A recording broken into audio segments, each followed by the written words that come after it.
बंदी छोड़ सतगुरु रामपाल जी परमेश्वर जी की जय हो।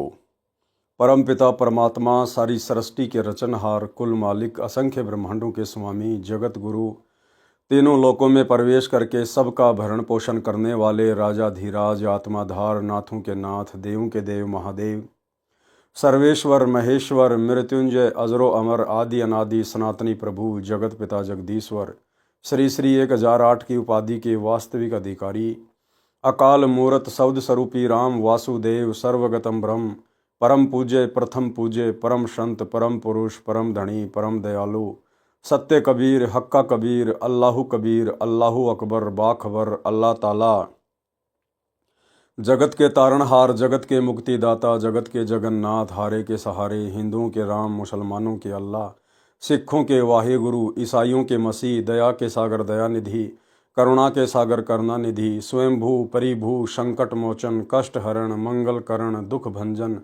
अविगत कबीर निर्विकार निर्विषम परमात्मा अलय अलेख सतगुरु आदि अनादि सतगुरु असली मर्यादा पुरुषोत्तम असली राम असली कृष्ण असली घनश्याम असली मुरारी राजाओं के राजा महाराजाओं के महाराजा शहंशाहों के शहंशाह सम्राटों के सम्राट भगवानों के भगवान अल्लाहों के अल्लाह प्रभुओं के प्रभु मसीहाओं के मसीह सच्चे वाहिगुरु बाबाओं के बाबा पीरों के पीर सेठों के सेठ जगत सेठ सावड़सा सेठ सर्वगुण संपन्न अनंत कोटि कलाओं के स्वामी अनंत कोटि ब्रह्मांडों के नायक योगियों में महायोगी ध्यानियों में महाध्यानी सिद्धों में परम सिद्ध ज्ञानियों में तत्वज्ञानी ब्रह्मज्ञानी महाज्ञानी परम ज्ञानी सर्वश्रेष्ठ ज्ञानी विज्ञानी युवा कबीर समरथ कबीर असमवात अमित ओझा सच्चे रहनुमा करीम अल्लाह सुभान अल्लाह दुनिया के अंतिम पैगंबर 8 सितंबर 1951 से गांव धनाना जिला सोनीपत हरियाणा भारतवर्ष की पावन भूमि पे प्रकट रियल कल की भगवान श्री नारायण साकार हरि श्री बाबा साहेब शब्द स्वरूपी राम संत श्रोमणी सतगुरु रामपाल जी परमेश्वर जी के चरण कमल में साध संगति से जुड़े हुए देश विदेश से हम सभी सत्सेवक भाई बहनों का अनंत कोटि दंडवत प्रणाम। सत्साई भाई और बहनों, दया है पूज्य गुरुदेव भगवान की सतगुरु रामपाल जी परमेश्वर जी की, जिनके शुभ आशीर्वाद से जिनकी विशेष कृपा दृष्टि से आप और हम सभी सत्सेवक भाई बहन साध संगति से जुड़कर अपनी आत्मा के कल्याण हेतु गुरुदेव भगवान के तत्व ज्ञान को आधार बनाकर मोक्ष प्राप्ति के लिए भक्ति मार्ग पर निरंतर आगे की ओर बढ़ रहे हैं। भाई और बहनों, कलयुग की बिचली पीढ़ी में साध संगति का प्राप्त होना एक बहुत ही खुश नसीब वाली बात है और ये परम सौभाग्य सतगुरुदेव भगवान की विशेष रजा और विशेष कृपा बिना संभव नहीं होता है, जो वर्तमान में 2024 तक आप और हम सभी सत्सेवक भाई बहनों के ऊपर गुरुदेव की कृपा बनी हुई है और हमने आजीवन मर्यादा में रहकर गुरु को इष्ट मानकर इस विशेष रजा को इसी प्रकार से बनाकर रखना है। तो भाई और बहनों, गुरुदेव भगवान के कर कमल से लिखित पवित्र पुस्तक मुक्ति बोध के ऊपर वीडियो बनाने की श्रृंखला जारी है। इसी श्रृंखला में आज हमारा ये 5वें नंबर का वीडियो है। आज के वीडियो में गुरुदेव भगवान ने सेव सम्मन और नेकी की कथा को शामिल किया है। उसके बाद में परमेश्वर ने सदना कसाई की कथा को भी शामिल किया है और सदना कसाई की कथा से आज हमें बहुत कुछ सीखने और समझने को मिलेगा। एक गहरी शिक्षा गुरुदेव भगवान ने उस कथा के माध्यम से भगत समाज के लिए इस पवित्र ग्रंथ मुक्ति बोध में लिखी हुई है। तो सबसे पहले हम आगे बढ़ते हैं सेव सम्मन की कथा से। हालांकि सेव सम्मन की जो कथा है हम पहले भी कबीर सागर के सरलार्थ में 2 बार पढ़ चुके हैं और इसके अलावा पूज्य गुरुदेव जी के सत्संगों में भी हम सैकड़ों बार इन कथाओं को सुन चुके हैं। लेकिन भाई और बहनों, अब वर्तमान में जब हम इन कथाओं को पढ़ेंगे तो इनमें कुछ विशेष बातें लिखी हैं, जो विशेष बातें केवल गुरुदेव भगवान की रजा से वर्तमान में इस 2 कोड़ी के तुच्छ दास पवन दास के ऊपर ही रजा हुई है कि परमेश्वर इन कथाओं के माध्यम से वर्तमान में भगत समाज तक जो संदेशा पहुंचाना चाहते हैं, जो बातें परमात्मा भगत समाज के दिलो दिमाग में बैठाना चाहते हैं भक्ति मार्ग पर दृढ़ता के लिए, उन बातों की जानकारी के लिए परमेश्वर ने दास को निमित्त बनाया, खड़ा किया और जो गूढ़ रहस्य इन कथाओं में छुपे हुए हैं वर्तमान में केवल इस पवन दास को ही गुरुदेव भगवान की विशेष रजा से समझ में आ सकते हैं, क्योंकि ये दया गुरुदेव ने केवल मुझ दास पर ही बख्शी हुई है और दास के माध्यम से फिर आप सभी आत्माओं तक इस संदेश से पहुंचेंगे। तो पवित्र ग्रंथ मुक्ति बोध पेज नंबर 36, सेऊ सम्मन की कथा। एक समय साहिब कबीर अपने भगत सम्मन के यहाँ अचानक दो सेवकों कमाल व शेख फरीद के साथ पहुंच गए। अब परमात्मा ने इन दोनों भक्तों को साथ में क्यों लिया? क्यों गुरुदेव भगवान को सेऊ सम्मन के घर पर जाने की आवश्यकता पड़ी? क्योंकि परमात्मा 650 साल पहले इन दोनों भक्तों को एक मैसेज देना चाहते थे, एक शिक्षा देना चाहते थे।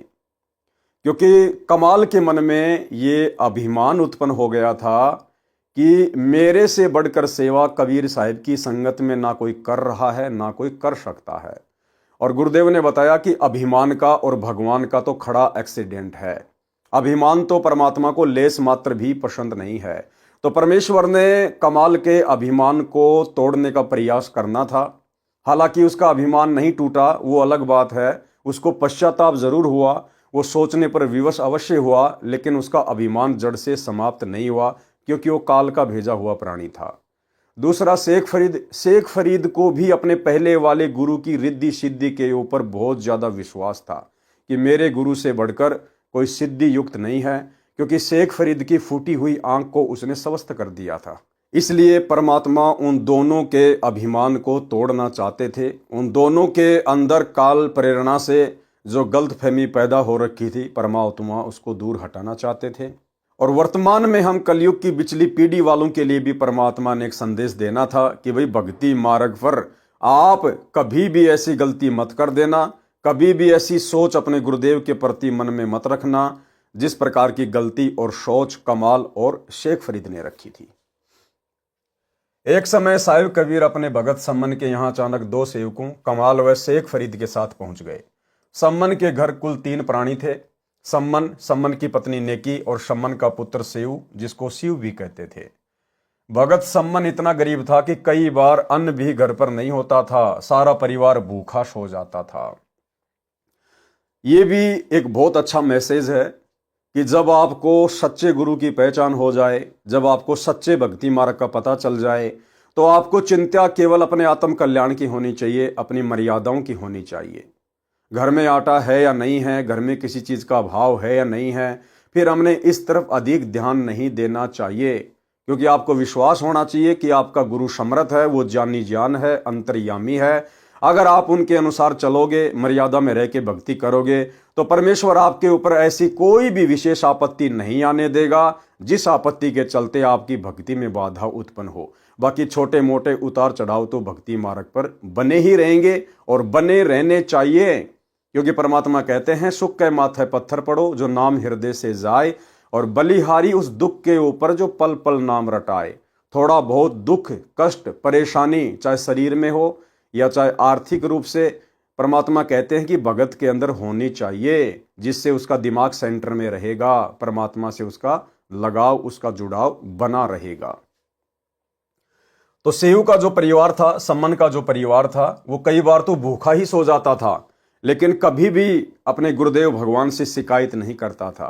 कभी भी परमात्मा को उलाना नहीं देता था कि गुरुजी हमें तो आपकी भक्ति करते हुए 5 साल हो गई, 10 साल हो गई, हमने तो आपको इतनी बार ज्योति भी करवा दी, पाठ भी करवा दी, और हमारे तो कोई विशेष लाभ है ही नहीं। हमसे अच्छे तो जगत वाले हैं जो बढ़िया खाते हैं, बढ़िया पीते हैं और भक्ति भी नहीं करते हैं।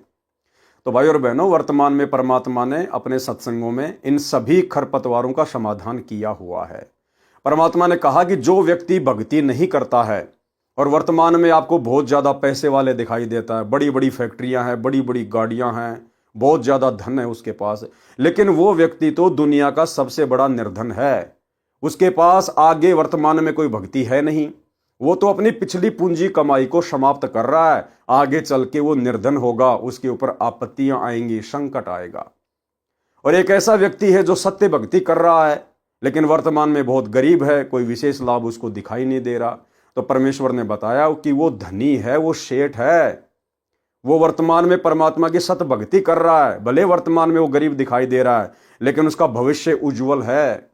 भविष्य में उसको ऐसी कोई परेशानी, कोई समस्या परमात्मा नहीं आने देगा और मोक्ष प्राप्त करेगा। और परमेश्वर ऐसी आत्मा को जो धैर्य से भक्ति करती हैं, उसको आगे चलकर सांसारिक धनी भी बनाता है।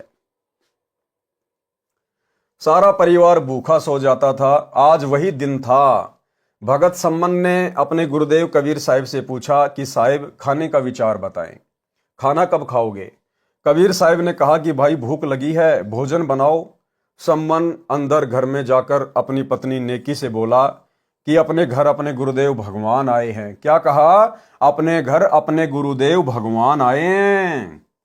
अपने गुरुदेव भगवान, यानी गुरु भगवान ही होता है, गुरु स्वयं परमात्मा ही होता है। जल्दी से भोजन तैयार करो। तब नेकी ने कहा कि घर पर अन्न का एक दाना भी नहीं है। सम्मन ने कहा पड़ोस वालों से उधार मांग लाओ। नेकी ने कहा कि मैं मांगने गई थी लेकिन किसी ने भी उधार आटा नहीं दिया। अब भाई और बहनों, उसी दिन किसी ने भी ना तो उधार आटा दिया, कोई भी उनको कोई वस्तु नहीं दे रहा था, जबकि बाकी दिन भी तो वो आदान प्रदान किया करते थे, आड़ोसी पड़ोसी उनको दे दिया करते थे।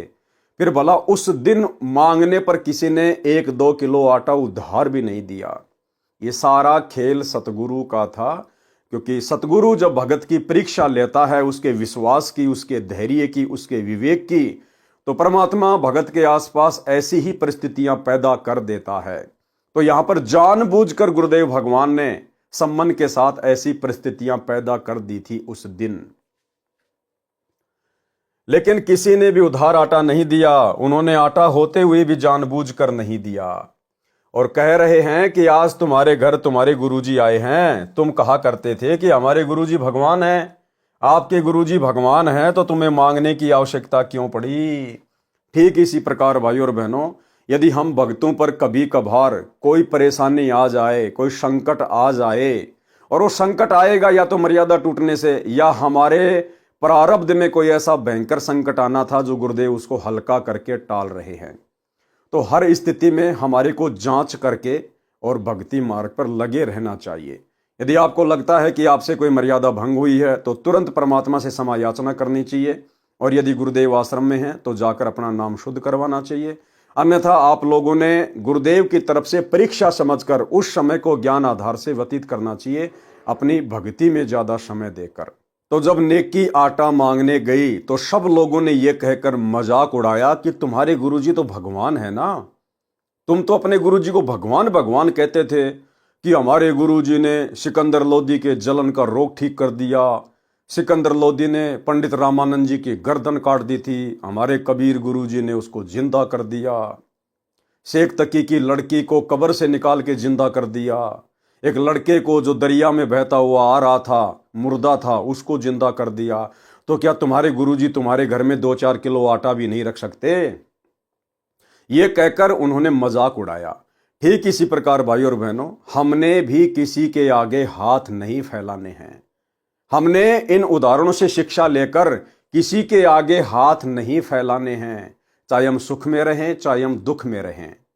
और वर्तमान 2024 का समय चल रहा है, 2028 युग परिवर्तन का समय है, और 2028 तक ना जाने कितने संकट, कितनी परेशानियां लोगों के ऊपर आएंगी, क्योंकि ये युग परिवर्तन का समय है। महामारियां संसार को घेरेंगी, हर प्रकार से ये काल तांडव मचाएगा। तो ऐसे समय में जाहिर सी बात है थोड़ी बहुत परेशानियों का सामना तो हम भक्तों को भी करना पड़ेगा, और हो सकता है उस समय वो हमारी परीक्षा होगी, जैसे सम्मन और नेकी की परीक्षा परमेश्वर ने ऐसी ही परिस्थितियां पैदा करके ली। तो यदि इस प्रकार की परिस्थितियां अनाज को लेकर उत्पन्न होती हैं तो हम सभी भगत भाई बहनों ने, जितने भी सतगुरु रामपाल जी परमेश्वर जी के फॉलोवर हैं, हमने किसी के भी आगे हाथ नहीं फैलाने हैं। भले हमें भूखा ही क्यों ना सोना पड़े, भले हम भूखे ही क्यों ना मरें। हालांकि ऐसी नौबत गुरुदेव भगवान नहीं आने देंगे, लेकिन परीक्षा परमेश्वर ले सकते हैं अपने भगत के धैर्य की और उसके विश्वास की, कि हमने कितना विश्वास अपने गुरुदेव पर किया और कितना हम गुरुदेव के तत्व ज्ञान को समझ पाए। तो भाई और बहनों, उन हालातों में हमने कहीं भी किसी के आगे हाथ नहीं फैलाने हैं। भले कोई लंगर की गाड़ी लेके, भोजन भंडारा बांटने की गाड़ी लेके हमारे घर के सामने क्यों ना खड़ा हो, हमने अपने गुरुदेव भगवान के अतिरिक्त और अपनी मेहनत के अतिरिक्त किसी दूसरे का टूक नहीं तोड़ना है। तुम कहा करते थे कि तुम्हारे गुरुजी भगवान हैं, आपके गुरुजी भगवान हैं, तो तुम्हें मांगने की आवश्यकता क्यों पड़ी। ये ही भर देंगे तुम्हारे घर को, आदि आदि कहकर मजाक करने लगे। सम्मन ने कहा, लाओ आपका चीर गिरवी रखकर 3 सेर आटा ले आता हूं। नेकी ने कहा कि यह चीर फटा हुआ है, इसे कोई गिरवी नहीं रखता। सम्मन सोच में पड़ जाता है और अपने दुर्भाग्य को कोसते हुए कहता है कि मैं कितना अभागा हूं, आज भगवान आए हैं और मैं उनको भोजन भी नहीं करवा सकता। ये भी एक शिक्षा है भाई और बहनों। देखो, आप जी कल्पना कीजिए, जिसके घर पर उसके गुरुदेव भगवान आए हैं, उसके भगत भाई आए हैं, और उसके घर में उन भक्तों को और अपने गुरुदेव को भोग लगाने के लिए आटा भी नहीं है। उसके बावजूद भी वो आत्मा केवल अपने दुर्भाग्य को कोस रहा है कि मैं निर्भागी हूं, मैंने किसी जन्म में दान पुण्य नहीं किया जो आज मुझे कुछ मिलता और आज मेरी ऐसी स्थिति ना होती। उसने अपने गुरुदेव में दोष नहीं देखा, उसने गुरुदेव की भक्ति में दोष नहीं देखा, उसने खुद के अंदर दोष देखा और अपने दुर्भाग्य को कोसा। हमें शिक्षा मिलती है कि भगत के ऊपर चाहे कैसी भी आपत्ति क्यों ना आ जाए, कितनी भी बड़ी आपत्ति क्यों ना आ जाए, हमने शौपन में भी भूलकर अपने गुरुजी के प्रति और भक्ति में कोई दोष या मीन मेक नहीं निकालना चाहिए, क्योंकि यह भगत की परीक्षा चल रही थी। और अपने दुर्भाग्य को कोसते हुए कहता है कि मैं कितना अभागा हूं, आज घर भगवान आए हैं और मैं उनको भोजन भी नहीं करवा सकता। हे परमात्मा, ऐसे पापी प्राणी को पृथ्वी पर क्यों भेजा? मैं इतना नीच रहा हूं कि पिछले जन्म में कोई पुण्य नहीं किया, अब सतगुरु को क्या मुंह दिखाऊं? ये कहकर अंदर कोठे में जाकर फूट फूट कर रोने लगा। तब उसकी पत्नी नेकी कहने लगी कि हिम्मत करो, रो मत, परमात्मा आए हैं। नेकी ने भी क्या कहा? परमात्मा आए हैं, यानी गुरु ही परमात्मा होता है, गुरु ही भगवान होता है। परमात्मा आए हैं, इन्हें ठेस पहुंचेगी, सोचेंगे कि हमारे आने से तंग आकर रो रहा है। सम्मन चुप रहा। फिर नेकी ने कहा, आज रात्रि में दोनों पिता पुत्र जाकर 3 सेर आटा चुरा कर लाना, केवल संतों व भक्तों के लिए। तब लड़का सेऊ बोला, माँ, गुरुजी कहते हैं चोरी करना पाप है। फिर आप भी मुझे शिक्षा दिया करती कि बेटा कभी चोरी नहीं करनी चाहिए, जो चोरी करते हैं उनका सर्वनाश होता है। आज आप ये क्या कह रही हो माँ? क्या हम पाप करेंगे माँ? अपना भजन नष्ट हो जाएगा माँ, हम 84 लाख योनियों में कष्ट पाएंगे। ऐसा मत कहो माँ, आपको मेरी कसम। तब नेकी ने कहा, पुत्र तुम ठीक कह रहे हो, चोरी करना पाप है, परंतु पुत्र हम अपने लिए नहीं बल्कि संतों के लिए करेंगे। जिस नगर में निर्वाह किया है इसकी रक्षा के लिए चोरी करेंगे। नेकी ने कहा, बेटा ये नगर के लोग अपने से बहुत चिढ़ते हैं, हमने इनको कहा था कि हमारे गुरुदेव कबीर साहेब पूर्ण परमात्मा पृथ्वी पर आए हुए हैं। इन्होंने एक मृतक गऊ तथा उसके बच्चे को जीवित कर दिया था, जिसके टुकड़े सिकंदर लोदी ने करवाए थे। एक लड़के तथा एक लड़की को जीवित कर दिया। सिकंदर लोदी राजा का जलन का रोग समाप्त कर दिया तथा श्री स्वामी रामानंद जी कबीर साहिब के गुरुदेव को सिकंदर लोदी ने तलवार से कत्ल कर दिया था, वे भी कबीर साहिब ने जीवित कर दिए थे।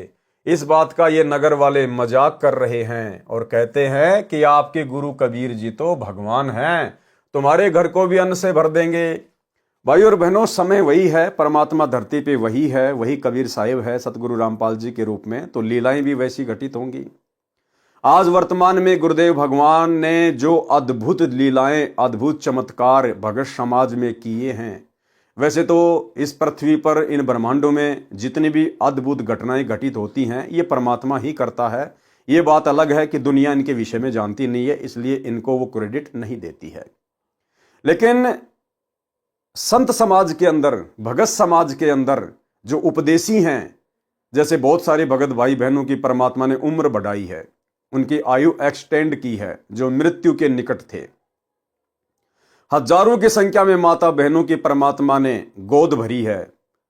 डॉक्टरों ने भी मना कर दिया था कि आप आजीवन बांझ का ही जीवन जिएंगी। जो लोग मृत्यु के निकट थे, भयंकर रोगी थे, जो डॉक्टरों से परेशान हो चुके थे, हॉस्पिटल में जा जाकर दुखी हो चुके थे, डॉक्टरों ने जवाब दे दिया था कि आपके रोग का कहीं कोई इलाज नहीं है, सिवाय मरने के आपके पास कोई ऑप्शन नहीं है। और जैसे ही सतगुरु की शरण में आए, सत भक्ति की, मर्यादा में रहे, गुरुदेव के आशीर्वाद से, भक्ति से आज वो बिल्कुल स्वस्थ हैं। निरोगी जीवन जी रहे हैं। तो ऐसी ऐसी ना जाने कितनी अद्भुत घटनाएं वर्तमान में संगत में घटित हो रही हैं।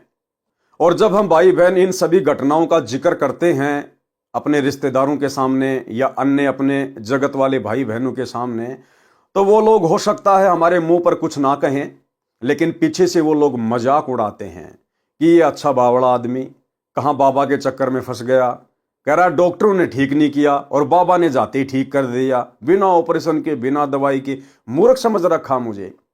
लेकिन भाई और बहनों, समय वही चल रहा है। 650 साल पहले भी जब कबीर परमात्मा ने यही सारे चमत्कार किए, उस समय भी लोग सेऊ सम्मन का, नेकी का मजाक उड़ाया करते थे, पीठ पीछे से उनका मजाक उड़ाया करते थे। और जब वो आटा लेने गई थी, उस समय भी लोगों ने यह कहकर उसका मजाक उड़ाया कि तुम तो कहते थे ना हमारे गुरुजी ने ऐसे ऐसे चमत्कार कर दिए, मुर्दों को जिंदा कर दिया, आज तुम्हें आटा मांगने की जरूरत क्या है, तुम्हारे गुरु तो भगवान है। तो वर्तमान में यदि हम भगत भाई बहनों को इस प्रकार से यदि कोई हंसी मजाक में लेते हैं या हमारी बातों का मजाक उड़ाते हैं या गुरुदेव की इन अद्भुत घटनाओं को मजाक में लेते हैं, तो हमने दुखी नहीं होना चाहिए, हमने उनकी बातों का बुरा नहीं मानना चाहिए। क्योंकि जब तक जीव को परमेश्वर की पहचान नहीं होती है, जब तक जीव को समर्थ की समर्थता का आभास नहीं होता है, तब तक वो इसी प्रकार से बातों को हल्के में लेता है। तो हमने इस प्रकार से किसी भी प्रकार की बातों से दुखी नहीं होना चाहिए।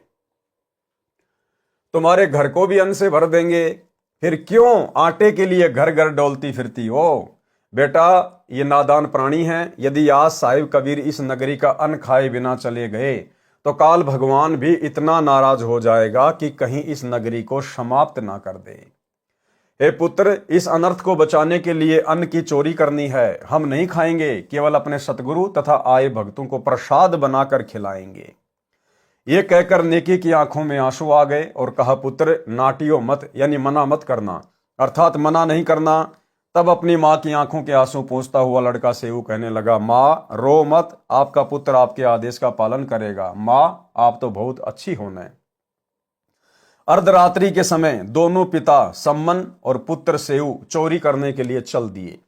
एक सेठ की दुकान की दीवार में छिद्र किया। सम्मन ने कहा कि पुत्र, मैं अंदर जाता हूं, यदि कोई व्यक्ति आए तो धीरे से कह देना, मैं आपको आटा पकड़ा दूंगा और लेकर भाग जाना।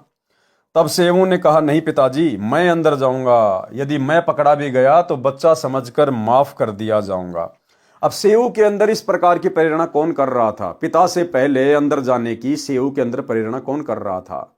स्वयं कबीर परमात्मा, सतगुरु रामपाल जी भगवान। क्योंकि परमेश्वर ने उस लीला को जन्म देना था। सम्मन ने कहा, पुत्र, यदि आपको पकड़कर मार दिया तो मैं और तेरी मां कैसे जीवित रहेंगे? सेऊ प्रार्थना करता हुआ छिद्र द्वार से अंदर दुकान में प्रवेश कर गया। तब सम्मन ने कहा, पुत्र, केवल 3 सेर आटा लाना, अधिक नहीं। लड़का सेऊ लगभग 3 सेर आटा अपनी फटी पुरानी चद्दर में बांधकर चलने लगा तो अंधेरे में तराजू के पलड़े पर पैर रखा गया। जोरदार आवाज हुई, जिससे दुकानदार जाग गया और सेऊ को चोर चोर करके पकड़ लिया और रस्से से बांध दिया। इससे पहले सेऊ ने वह चद्दर में बंधा हुआ आटा उस छिद्र से बाहर फेंक दिया और कहा, पिताजी, मुझे सेठ ने पकड़ लिया है, आप आटा ले जाओ और सतगुरु व भक्तों को भोजन करवाना, मेरी चिंता मत करना। आटा लेकर सम्मन घर पर आ गया तो सेऊ को न पाकर नेकी ने पूछा, लड़का कहाँ है? सम्मन ने कहा, उसे सेठ जी ने पकड़ लिया, खंभ से बांध दिया। तब नेकी ने कहा कि आप वापस जाओ और लड़के सेऊ का सिर काट लाओ। अब भाई और बहनों, भला सीधे सीधे ये बात कौन मां कह देगी कि आप जाओ और लड़के का सिर काट के ले आओ? और भी बहुत सारे तरीके थे कि चलो जी, मैं भी चलती हूँ आपके साथ में, हम दोनों चलकर सेठ जी के पैर पकड़ लेंगे, गिड़गिड़ाएंगे कि सेठ जी देखो, हमने पहले जिंदगी में कभी चोरी नहीं की, लेकिन आज हमारे घर में आटा नहीं था और हमने तो हमारे गुरुजी के लिए चोरी किया है, हमने अपने लिए नहीं किया। सेठ जी, हम आपका ये डबल आटा दे देंगे। लेकिन कुछ नहीं, सीधा क्या कहा नेकी ने कि जाओ और लड़के की गर्दन काट के ले आओ। विचार करो भगत भाई बहनों, भला एक माँ इस प्रकार से सीधी सीधी बात कैसे बोल सकती है? तो यहां पर सारा का सारा खेल सतगुरुदेव भगवान का चल रहा था। परमात्मा ने जब किसी भी अद्भुत लीला को, घटना को जन्म देना होता है तो परमात्मा जीव की बुद्धि ऑफ कर देता है, खड़ा जीव दिखाई देता है, लेकिन उस समय सारा रोल परमेश्वर के हाथ में होता है। तो नेकी ने सतगुरु की प्रेरणा से कहा कि आप जाओ और लड़के का सिर काट के ले आओ। तब नेकी ने कहा कि आप वापस जाओ और लड़के सेऊ का सिर काट लाओ, क्योंकि लड़के को पहचान कर अपने घर लाएंगे। फिर सतगुरु को देखकर नगर वाले कहेंगे कि ये है जो चोरी करवाते हैं। हो सकता है सतगुरुदेव को परेशान करें, हम पापी प्राणी अपने दाता को भोजन के स्थान पर कैद ना करवा दें। ये कहकर माँ अपने बेटे का सिर काटने के लिए अपने पति से कह रही है, वह भी गुरुदेव जी के लिए। सम्मन ने हाथ में लंबा छुरा लिया तथा दुकान पर जाकर कहा, सेऊ बेटा, एक बार गर्दन बाहर निकाल, कुछ जरूरी बातें करनी हैं। कल तो हम नहीं मिल पाएंगे, हो सकता है ये आपको मरवा दें। तब सेऊ उस सेठ बनिए से कहता है कि सेठ जी, बाहर मेरा बाप खड़ा है, कोई जरूरी बात करना चाहता है, कृपया करके मेरे रस्से को इतना ढीला कर दो कि मेरी गर्दन छिद्र से बाहर निकल जाए। तब सेठ ने उसकी बात को स्वीकार करके रस्सा इतना ढीला कर दिया कि गर्दन आसानी से बाहर निकल गई। तब सेऊ ने कहा, पिताजी मेरी गर्दन काट दो। यदि आप मेरी गर्दन नहीं काटोगे तो आप मेरे पिता नहीं हो। अब सेऊ के अंदर भी प्रेरणा सतगुरु ने की अपने पिता को जोश दिलाने के लिए, अन्यथा वो 10 साल का बच्चा भला कैसे ऐसी बातें बोलेगा। तो सेऊ ने कहा कि पिताजी आप मेरी गर्दन काट दो, यदि आप मेरे पिता हो तो, अन्यथा आप मेरे बाप नहीं हो। मेरे को पहचान कर घर तक सेठ पहुंचेगा, राजा तक इसकी पहुंच है, ये अपने गुरुदेव को मरवा देगा। पिताजी हम क्या मुंह दिखाएंगे। सम्मन ने एकदम करद मारी और सिर काट कर घर ले गया। सेठ ने लड़के का कत्ल हुआ देखकर उसके शव को घसीटकर साथ ही एक पजावा, ईंटें पकाने का भट्ठा था, उस खंडर में डाल गया। जब नेकी ने सम्मन से कहा कि आप वापस जाओ और लड़के का धड़ भी बाहर मिलेगा, उठा लाओ, तब सम्मन दुकान पर पहुंचा। उस समय तक सेठ ने उस दुकान की दीवार के छिद्र को बंद कर लिया था। सम्मन ने शव की घसीट यानी चिन्हों को देखते हुए शव के पास पहुंचकर उसे उठा लाया, लाकर अंदर कोठे में रखकर ऊपर पुराने कपड़े गुदर डाल दिए और सिर को अलमारी के ताक यानी एक हिस्से में रखकर खिड़की बंद कर दी। कुछ समय के बाद सूर्य उदय हुआ। नेकी ने स्नान किया, फिर सतगुरु व भक्तों का खाना बनाया।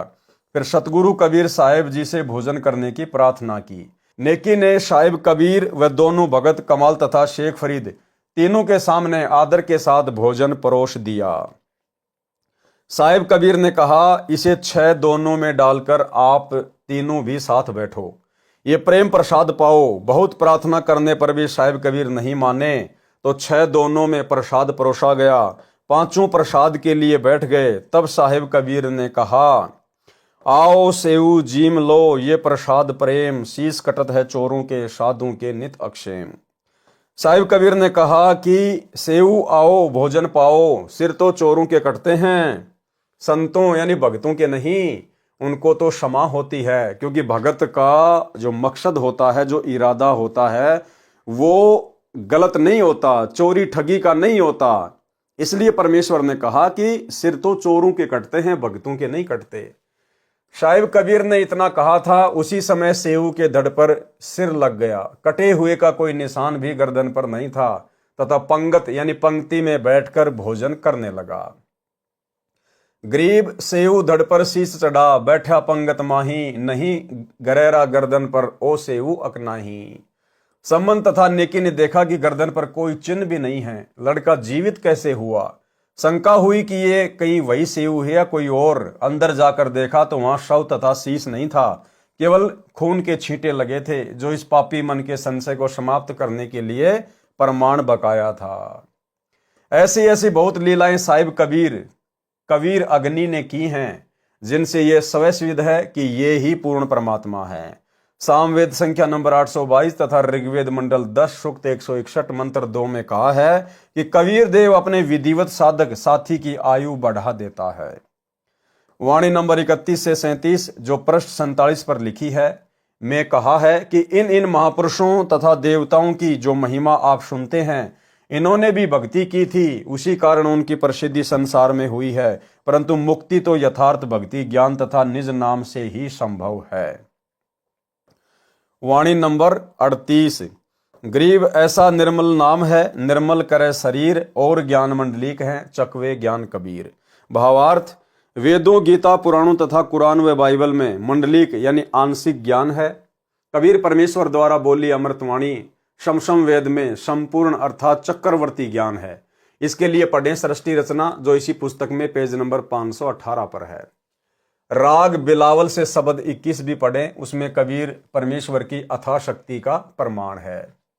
अविगत राम कबीर है चकवे अविनाशी, ब्रह्मा विष्णु वजीर हैं शिव करत खवासी, इंद्र कोटि अनंत हैं जाके प्रतिहारा, वरुण कुबेर धर्म राय ठाडे दरबारा, 33 कोटि देवता ऋषि 88, वैष्णव कोटि अनंत हैं गुण गावे राशि, 9 जोगेश्वर नाद भरी सुर पूरे शंखा, सनकादिक संगीत हैं अविचल गढ़ बंका, शेष गणेश और सरस्वती और लक्ष्मी राजे, सावित्री गोरा रट गण शंख विराजे, अनंत कोटि मुनि साध हैं गण गंधर्व ज्ञानी, अर्प पिंड और प्राण कूजा शंखों दानी,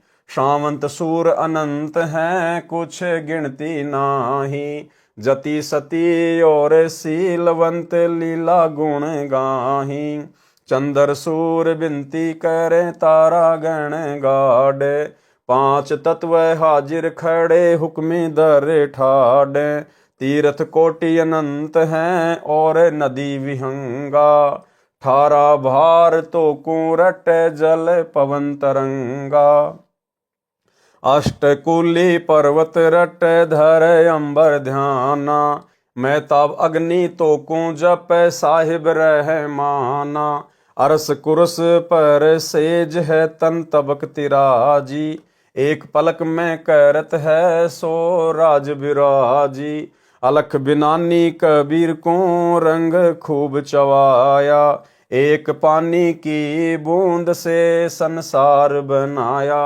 अनंत कोटि ब्रह्मंड हैं कछुआर न पारा, 184 खान का तू सिरजनहारा, सूक्ष्म रूप स्वरूप है वो है रंग बिनानी, गरीबदास के मुकुट में हाजिर परवानी।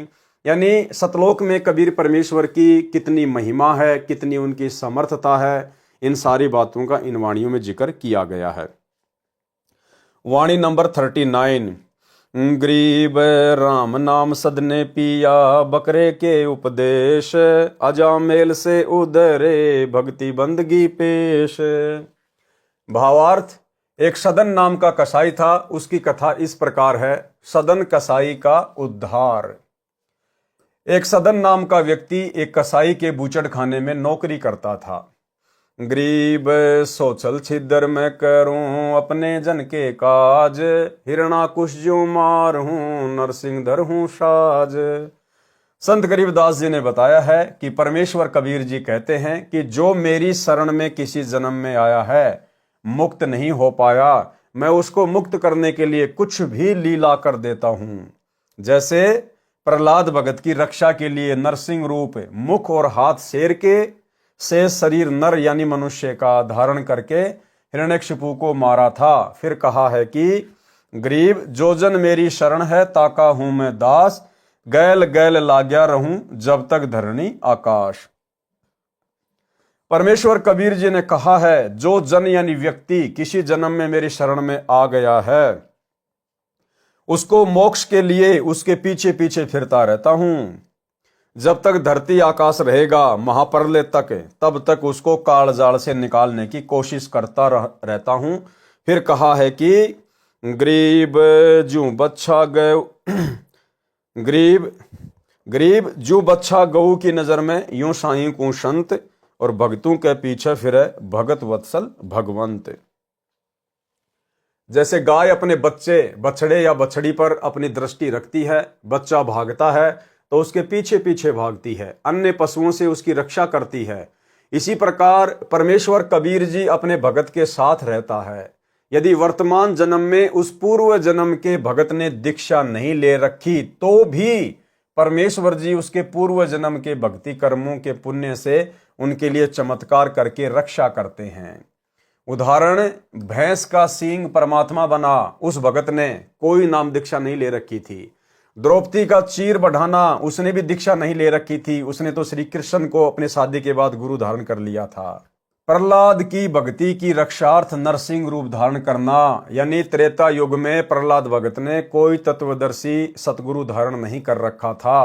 केवल उसके पूर्व जन्म की भक्ति और पुण्य के कारण परमेश्वर ने नरसिंह रूप धारण करना पड़ा। और इस कथा में सदन भगत के लिए लीला करने का वर्णन। शंका, नए भक्तों को भ्रम होगा कि परमेश्वर समर्थ होता है फिर भी लाचार अर्थात विवश है, एक ही जन्म में पार क्यों नहीं कर देता। समाधान, सब जीव अपनी गलती के कारण परमेश्वर की इच्छा के विरुद्ध अपनी इच्छा से काल के साथ आए हैं। जिस समय परमेश्वर कबीर जी प्रथम बार हमारी सुध लेने के लिए काललोक में आए थे तो काल ने चरण पकड़कर कुछ शर्तें रखी थी जो परमेश्वर कबीर जी ने मान ली थी। पहली शर्त क्या थी? काल ब्रह्म ने कहा था कि हे प्रभु, आप कह रहे हो कि मैं जीवों को तेरे काल ब्रह्म के जाल से निकालकर वापस सतलोक लेकर जाऊं। हे स्वामी, मेरे को सत्य पुरुष ने शराप दे रखा है कि 1 लाख मानव शरीरधारी जीव खाने का तथा 1.25 लाख उत्पन्न करने का। यदि सब जीव वापस चले गए तो मेरी भूख कैसे समाप्त होगी? इसलिए आप जोर जबरदस्ती करके जीव न ले जाना, आप अपना ज्ञान समझाना। जो जीव आपके ज्ञान को स्वीकार करे उसको ले जाना, जो न माने वह मेरे लोक में रहे। इसी कारण से भाइयों और बहनों, आज सतगुरु रामपाल जी परमेश्वर, वही कबीर परमात्मा, हिसार जेल जाने के बाद पीछे से इन कोऑर्डिनेटरों के द्वारा, उनके कलयुगी परिवार के द्वारा जिस प्रकार से भगत समाज में गंदगी फैला रखी है, गुरुदेव के ज्ञान और सत्संगों के विरुद्ध जो कुकर्म भक्तों से करवा दिए गए हैं, उसके बावजूद भी गुरुदेव भगवान उन्हें कुछ नहीं कह रहे, क्योंकि काल के साथ एग्रीमेंट है कि जो आपके ज्ञान को समझे उसी को सतलोक लेके जाना, और जो आपके ज्ञान पर ना चले आप उनको मत छेड़ना। तो गुरुदेव के जेल जाने के बाद जिस कदर उनके कलयुगी परिवार ने 2019 में कांग्रेस सरकार का सपोर्ट किया, 2024 में बीजेपी का किया, इसके अलावा और बहुत सारे क्षेत्रीय राजनेताओं को संगत से वोट डलवाए, तरह तरह की पार्टियों को वोट डलवाए, धनाना गांव में बैडमिंटन का स्टेडियम बनवा दिया, धनाना आश्रम में बहुत बड़े हॉस्पिटल का काम शुरू करवा दिया, जगह जगह फर्जी सतलोक आश्रम बनवाने शुरू कर दिए। वर्तमान समय भगत समाज की ये जो अनमोल श्वासें हैं इनका दुरुपयोग करवाया जा रहा है। जो समय घर बैठकर परमात्मा की भक्ति में व्यतीत करना था, वो अनमोल समय इन आश्रमों के बहाने भगत समाज से पत्थर और मिट्टी ढुआकर बर्बाद करवाया जा रहा है। आश्रम में 10 एकड़ जमीन में हॉस्पिटल का काम शुरू कर दिया गया, तरह तरह की आडंबरबाजी इन आश्रमों में शुरू कर दी गई। गुंडों की सीबीआई जांच का समर्थन करवा दिया भगत समाज से, 5 लाख रुपए राजपूत करणी सेना को दे दिए। जाट आरक्षण के समर्थन में भगत समाज को बैठा दिया गया, करोड़ों रुपया जाट आरक्षण संघर्ष समिति को दे दिए गए भक्तों के दान के, ज्योति और पाठ के चंदे के रूप में। और भी ना जाने कितने प्रकार के आडंबर। गोहाना जाट धर्मशाला का 5वां फ्लोर जो लगभग 1 करोड़ रुपए की लागत से बनेगा, गुरुदेव के बड़े लड़के वीरेंद्र ने ठेका ले लिया। तो ये सारे कुकर्म जो गुरुदेव के ज्ञान विरुद्ध करवाए जा रहे हैं, इसके बावजूद भी वो अंतर्यामी परमात्मा जो सब कुछ देख रहा है, जानी जान है, अंतर्यामी है, उसके बावजूद भी अपने परिवार को कुछ नहीं कह रहा। क्यों? क्योंकि काल के साथ परमात्मा का एग्रीमेंट है। समझाने में परमात्मा ने कोई कसर नहीं छोड़ी सन 1994 से। उसके बावजूद भी यदि कोई अपनी गंदी आदतों से, अपनी गंदी हरकतों से बाज नहीं आता है तो परमात्मा फिर उसको कुछ नहीं कहता। और वर्तमान में 2014 के बाद परमात्मा ने संगत की भी परीक्षा लेना था, तो संगत भी स्वयं निर्णय कर लेगी कि उन्होंने परीक्षा के समय में सच का साथ दिया या फिर इन झूठों का साथ दिया। आने वाले समय में परिणाम सबके सामने होगा। जो न माने वह मेरे लोक में रहे, परमेश्वर जी को ज्ञान था कि जब तक इनको सतलोक के सुख का और काललोक के दुख का ज्ञान नहीं होगा तो ये मेरा साथ देंगे ही नहीं। और भाई और बहनों, यही कारण है आज गुरुदेव का कलयुगी परिवार, ये कोऑर्डिनेटर, आश्रम संचालक गुरुदेव भगवान का उनके मिशन में किसी प्रकार से कोई सहयोग नहीं कर रहे, केवल उल्टे कर्म करके उनके मिशन को नीचे गिरा रहे हैं। और नादान भोले भाले भगत समाज को लगता है कि ये तो गुरुदेव के मिशन को आगे बढ़ा रहे हैं। तो क्या कहा परमात्मा ने कि जब तक इनको काललोक के दुखों का ज्ञान नहीं होगा और सतलोक के सुखों का ज्ञान नहीं होगा तब तक ये मेरा साथ दे ही नहीं सकते। इसलिए भाई और बहनों, परमात्मा चाहते हैं कि इस काललोक के दुख सदा हमारी आंखों के सामने रहें ताकि हमारी यहां से इच्छा हटे। इसलिए परमात्मा कहते हैं कि सुख के माथे पत्थर पड़ो जो नाम हृदय से जाए, और बलिहारी उस दुख के ऊपर जो पल पल नाम रटाए। हमने परमात्मा से केवल इतना ही मांगना है कि जब तक हमारी श्वासें चलें, जब तक हमारा स्थूल शरीर धरती पर है, तब तक हमारी रोजी रोटी का काम चलता रहे। बस साईं इतना दीजिए जामे कुटुम समाए, और हम भी भूखे ना रहे साधु न भूखा जाए। जो इससे ज्यादा की डिमांड करता है, इच्छा करता है, परमात्मा कहते हैं फिर वो भगत नहीं है, फिर वो मोक्ष नहीं चाहता है, वो काललोक के दुखों को भूलना चाहता है। और जिस दिन आप इस काललोक के दुखों को भूल जाएंगे, आपको सतलोक के सुख कभी भी याद नहीं आएंगे, आपकी अंदर से सतलोक जाने की इच्छा नहीं बनेगी। इसलिए परमात्मा हमें जिस भी हाल में रखें, हमें जिस भी स्थिति में रखें, हमने खुशी खुशी उसी स्थिति में रहते हुए अपनी भक्ति को सफल करना है। और अपने तरफ से, अपने मन में भी हमने कभी इच्छा नहीं करनी कि परमात्मा हमें यहाँ का राजा बना दे, महाराजा बना दे, परमात्मा मुझे कार दे दे, मुझे कोठी दे दे, मेरा बिजनेस बहुत अच्छा कर दे देगा परमात्मा। लेकिन फिर धीरे धीरे धीरे धीरे ये काल आपको दबोचना शुरू कर देगा और आपको यहां इतने सुख हो जाएंगे, आप सोचोगे क्या रखा सतलोक में, यही सतलोक हो रहा है। परमात्मा ने एक सरपंच का उदाहरण देकर हमें यह बात बहुत अच्छे से समझाई है कि फिर काल आपको किस प्रकार से लपेटेगा। फिर आप सोचोगे क्या रखा सतलोक में, अड़े सतलोक हो रहा है। सुनिए छोटा सा सत्संग। पुण्यात्माओं, काल ने इतना जबरदस्त जकड़ रखा है हमारे को। आप 5-4 वर्ष आप इस भक्ति में लगोगे, 10 वर्ष हो गए तो कहना है कि आपको इतना सुख देगा, आपके बच्चे भी सेट हो जाएंगे बढ़िया। और बच्चे क्योंकि भक्ति से परिपूर्ण हो जाएंगे, वो आपको प्यार भी गणा देंगे। फिर पोता पोती होंगे आपके, वो और ही अच्छे शुभ कर्मी आएंगे, क्योंकि परमात्मा का नियम है कि वो अच्छे पुण्यकर्मी प्राणियों को वहां भेजेगा जिनकी भक्ति अधूरी रह रही है पूर्व जन्म की, कि जहां पर भक्ति अपनी फुल स्वयं पर हो चुकी होगी। अब ये जो बच्चे आ रहे हैं आपके घरों में, इनके पुण्य कर्मों की कोई गिनती नहीं है, इतने अच्छे कर्म का। और इन बच्चों के आगे चल के इतना अच्छा व्यवसाय होगा, सबसे देश सबसे न्यारे होंगे आपके बच्चे, आपके परिवार सबसे ज्यादा धनी होंगे, और भक्ति के धनी तो ये होंगे ही होंगे। तो ज्ञान के अभाव से आप फिर मार खा जाओगे। पहले से कितना कष्ट आ गया और लास्ट में सुख हो गया तो आदमी सारे दुख न भूल जाता है। ये काल का एक भयंकर जाल है। इसलिए सत्संग और इस ज्ञान का सहयोग रखना होगा, आपने इसको साथ रखना होगा, अंतिम सांस तक सत्संग सुनना होगा।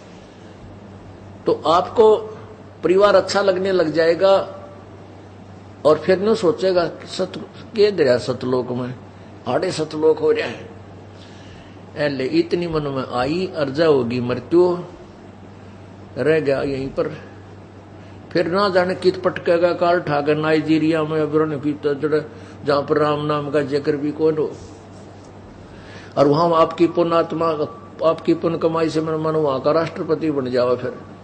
फिर किसी भक्ति, ओ देख काल का कितना भयंकर जाल।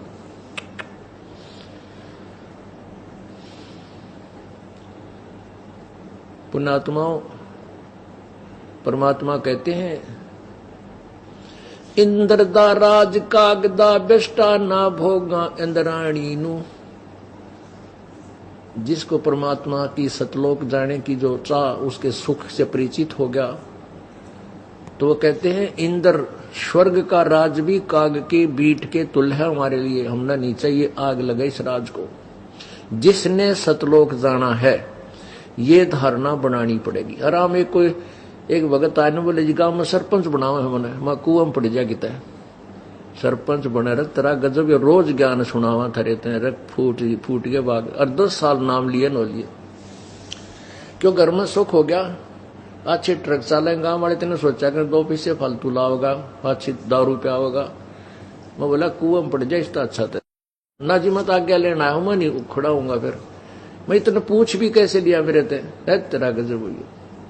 तो पुण्यात्मा, इस काल का भयंकर जाल है, इससे बचना पड़ेगा आपने, इस ज्ञान को आधार बनाना पड़ेगा। तो भाई और बहनों, आप और हमने अपने गुरुदेव भगवान की मर्जी के खिलाफ एक कदम भी इस भक्ति मार्ग पर भार नहीं रखना है। जैसा गुरुदेव ने हमें सत्संगों में आदेशित किया है, रहने खाने पीने को निर्देशित किया है, हमने उसी प्रकार से अपना जीवन यापन करना है, अन्यथा हम इस काल के जाल में फंस जाएंगे।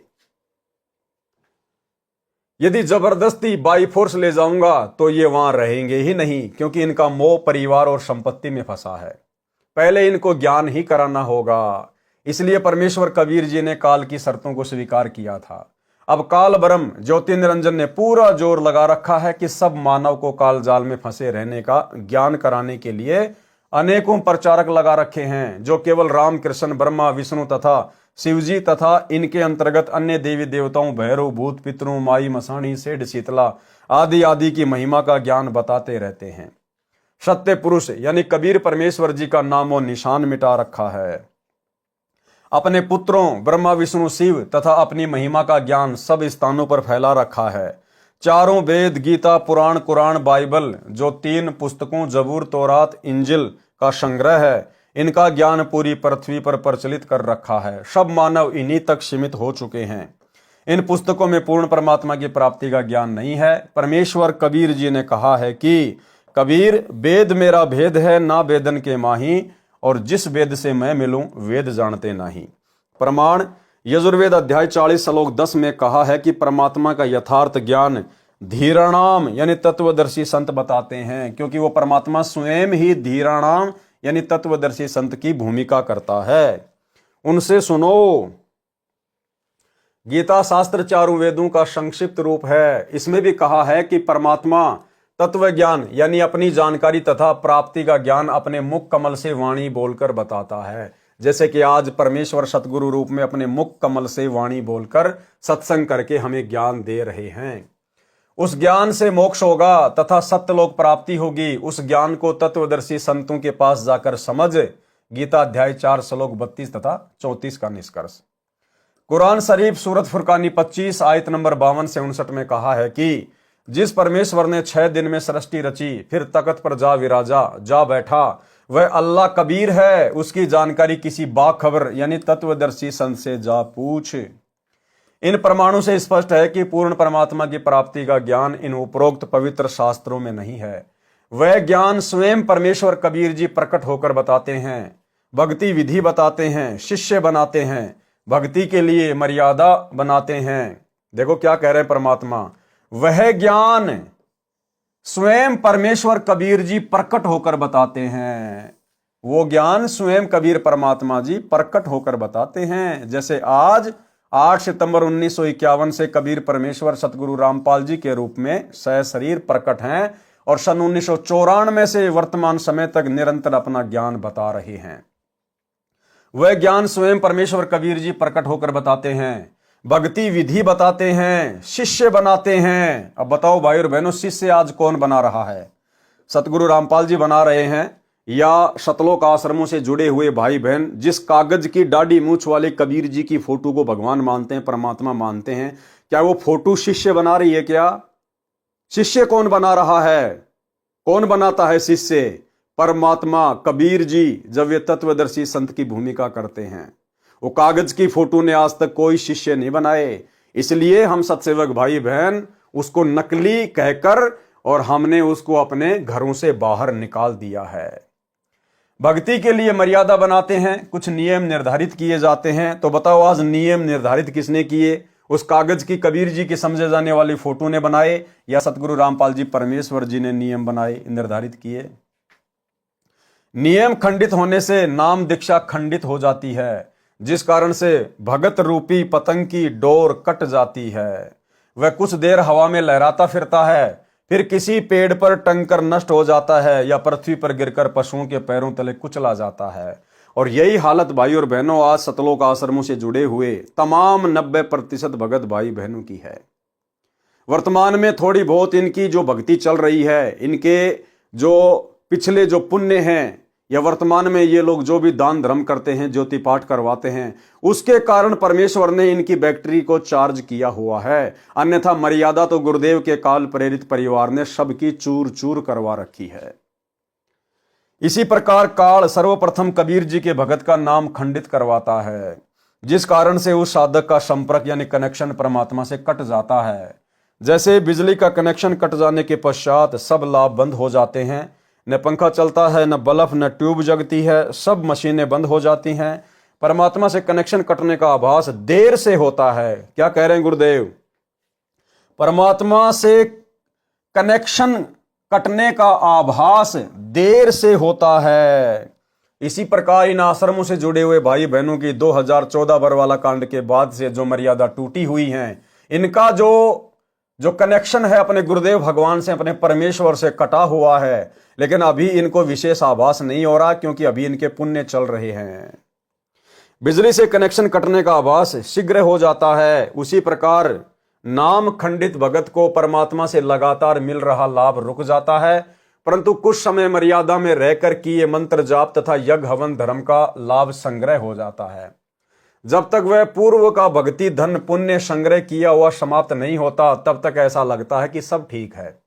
परंतु वह जमा धन समाप्त होने के पश्चात सब ओर से कठिनाइयां संकट घेर लेती हैं।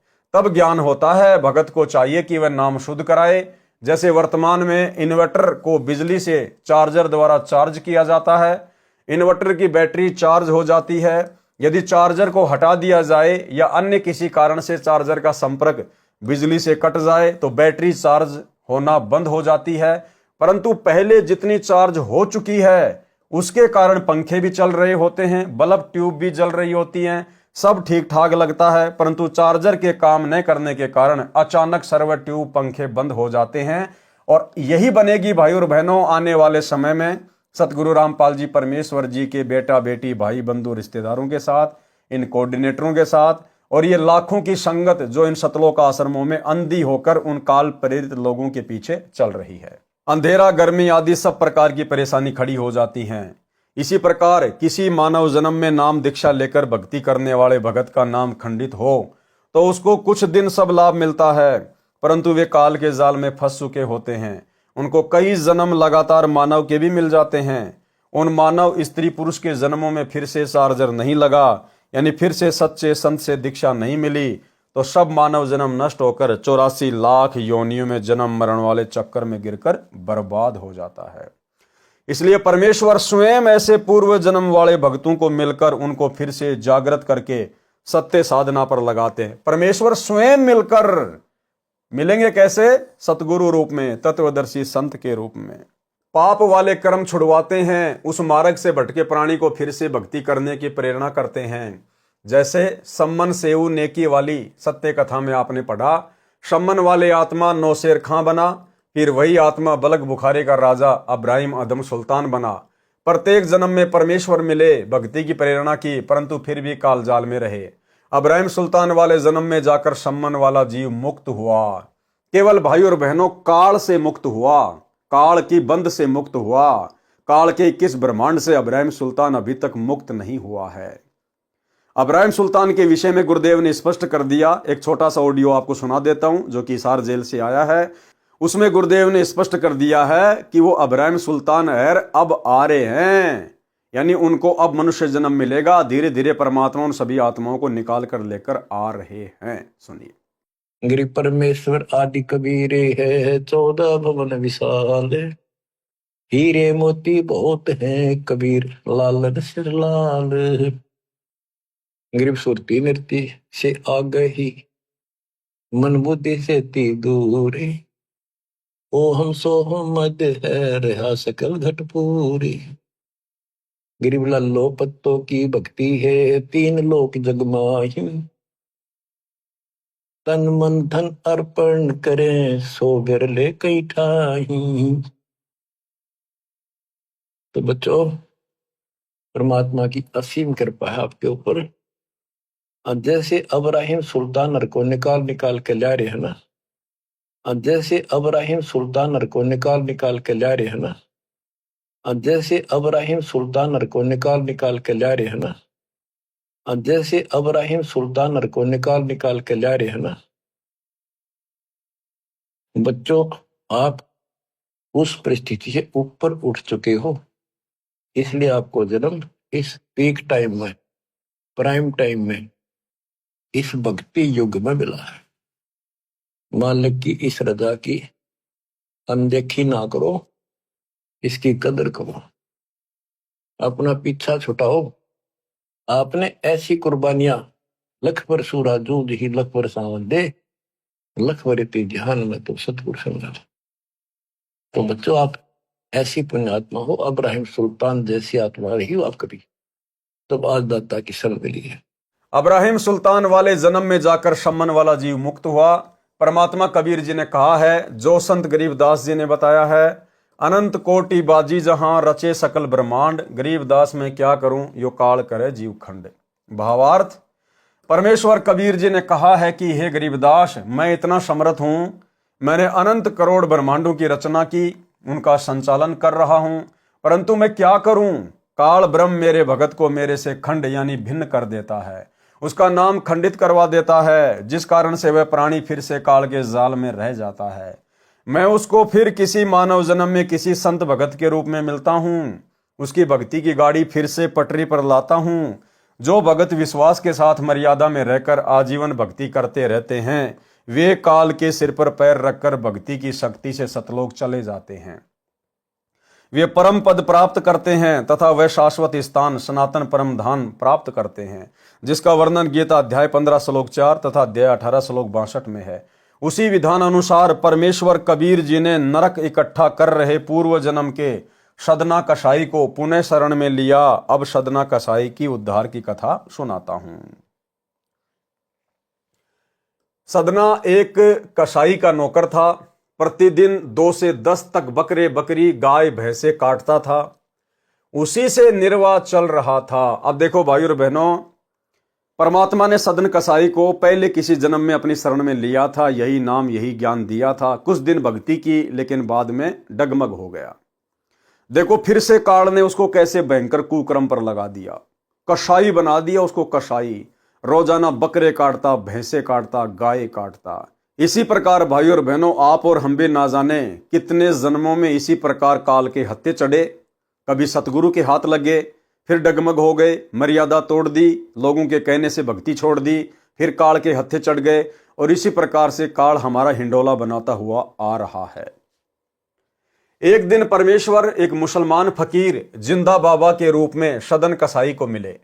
उसको भक्ति ज्ञान समझाया, जीव हिंसा से होने वाले पाप से परिचित कराया।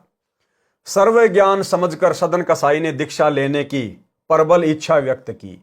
परमेश्वर जिंदा ने कहा कि पहले यह कसाई का कार्य त्याग। क्या कहा परमात्मा ने? कि पहले यह कसाई का कार्य त्याग, कि भैया ये जीव हिंसा तुझे छोड़नी पड़ेगी, तब दीक्षा दूंगा। सदना के सामने निर्वाह की समस्या थी, यानी रोजी रोटी की समस्या थी। वह जिंदा बाबा को बताई। जिंदा वेशधारी प्रभु ने कहा कि भाई सदना, कसाई तो कुल 100 हैं आपके शहर में, अन्य हजारों व्यक्ति भी निर्वाह कर रहे हैं, आप भी कोई अन्य कार्य कर लो।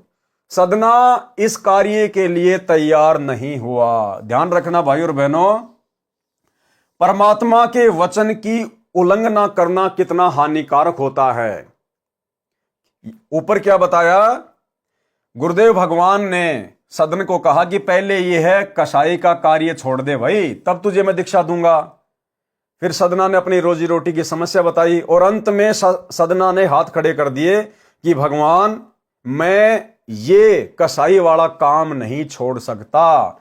सदना इस कार्य के लिए तैयार नहीं हुआ, यानी उसने सतगुरु के, भगवान के वचन की अवहेलना की, और भगवान के वचन की अवहेलना आगे चलकर इसको कितनी महंगी पड़ेगी।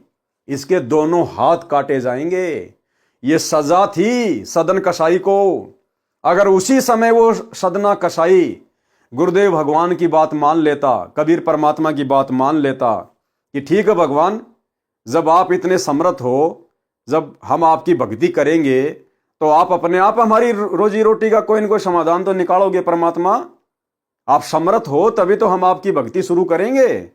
और जब आप हो तो फिर हमें रोजी रोटी की काई चिंता। क्या पूरा शहर क्या ये बकरे काट काट के थोड़े अपने बच्चों का पेट भर रहा है? बाकी लोग भी तो दुनिया भर के काम कर रहे हैं, हम भी कोई छोटा मोटा काम कर लेंगे। हे परमात्मा, उस कार्य के अंदर वो बरकत तो आपने देनी है।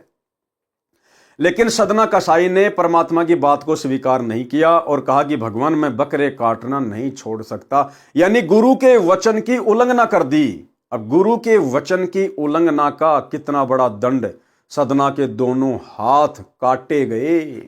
तो सोच लेना भाई और बहनों, वर्तमान में यदि हम उसी कबीर परमेश्वर जिंदा बाबा सतगुरु रामपाल जी भगवान की किसी भी बात की उल्लंघना करते हैं, उनके वचन की उल्लंघना करते हैं या उनकी नियम मर्यादा भंग करते हैं, तो सजा भाई और बहनों बराबर मिलेगी, बराबर। परमात्मा किसी के साथ भेदभाव नहीं करता। सदना इस कार्य के लिए तैयार नहीं हुआ, अपनी निर्वाह की समस्या आगे रखी। जिंदा बाबा ने कहा कि आप हिंसा कम कर दो। सदना ने कहा कि मैं मालिक की आज्ञा की अवहेलना नहीं कर सकता। देखो, जिंदा बाबा की आज्ञा की तो अवहेलना कर रहा है, जिन्होंने कहा कि तू बकरे काटना छोड़ दे, और कह रहा कि मैं अपने उस मालिक की, उस कसाई की आज्ञा की अवहेलना नहीं कर सकता। वह जितने पशु काटने को कहेगा मुझे काटने पड़ेंगे। जिंदा बाबा ने कहा कि आप निर्धारित कर लो कि इतने पशुओं से अधिक नहीं काटूंगा, चाहे नौकरी त्यागनी पड़े तो मैं आपको दीक्षा दे दूंगा। सदना कसाई की दीक्षा लेने की इच्छा प्रबल थी, नौकरी छूटने का भय भी कम नहीं था, इसलिए इस बात पर सहमत हो गया और हिसाब लगाया कि प्रतिदिन छोटे बड़े 10 या 12 ही पशु कटते हैं। यदि कोई ईद बकरीद त्योहार आता है या किसी के विवाह में मांस की पार्टी होती है तो मुश्किल से 50 पशु वध किए जाते हैं। सदना ने कहा कि बाबा जी मैं पक्का वादा करता हूं 100 पशुओं से अधिक नहीं काटूंगा, चाहे नौकरी भी क्यों ना त्यागनी पड़े। अब भाई और बहनों, यहां मन में शंका हो जाएगी कि परमात्मा ने उसको ऐसी छूट क्यों दी। यहां तो परमात्मा जीव हिंसा का समर्थन कर रहे हैं कि वे तू एक बार में बोल दे रोजाना तू कितने जीव काटेगा। भाई और बहनों, दास ने आपको पहले बताया, जब ये परमात्मा किसी अद्भुत घटना को जन्म देता है तो उस समय सारा रोल अपने हाथ में ले लेता है, जीव केवल खड़ा हुआ दिखाई देता है। दूसरी बात भाई और बहनों, उस समय वो पूर्ण मोक्ष प्राप्ति का समय नहीं था, उस समय केवल परमात्मा ने आत्माओं को अपनी शरण में ही लेना था। अपनी शरण में लेकर ये बीच बीच के 5 मंत्र देकर देवी देवताओं के वर्तमान पिछली पीढ़ी तक उनकी बैटरी चार्ज करके उनको मनुष्य जन्म देने थे। इसलिए परमेश्वर ने बहुत कुछ एडजस्ट करना पड़ा आत्माओं को अपनी शरण में लेने के लिए। जिंदा बाबा बोले ठीक है, आपको मुझसे मिलने की इच्छा हो तो मैं जगन्नाथ मंदिर पुरी में रहता हूं, वहां आ जाना। अब भाई परमात्मा तो उस समय काशी में रहा करते थे, फिर ये जगन्नाथपुरी का एड्रेस क्यों बता रहे हैं गुरुदेव कि मैं जगन्नाथपुरी में रहता हूं? क्योंकि भाई और बहनों, ये जगन्नाथपुरी का मंदिर कोई सामान्य मंदिर नहीं है। जगन्नाथ, जगन्नाथ यानी सारी सृष्टि का नाथ, ये कबीर परमेश्वर जी ने ही बनवाया था विशेष तौर पर। और आने वाले समय में परमेश्वर की क्या मर्जी है, परमेश्वर वहां अपने चरण कमल रखेंगे नहीं रखेंगे, वहां बैठकर परमेश्वर सत्संग करेंगे नहीं करेंगे, वो तो खैर मालिक जाने, लेकिन कुछ विशेष अवश्य होगा इस जगन्नाथपुरी के मंदिर को लेकर। कुछ समय सब ठीक ठाक चलता रहा। एक दिन नगर में कई विवाह थे, साथ में नवाब के लड़के का विवाह था। उस दिन पूरे 100 बकरे काटे। सदना ने अल्लाह का धन्यवाद किया, अपना वचन खंड होने से बाल बाल बचा। सब औजार धोकर साफ करके रख दिए। कुछ रात्रि बीतने के पश्चात मालिक कसाई के पास एक अन्य कसाई आया। उसके शहर में 50 बकरों की आवश्यकता थी। उसके लिए वह सदना के मालिक के पास आया तथा 50 बकरे लेने की बात कही। सौदा तय हो गया। रात्रि में सदना के मालिक के घर ही रुका।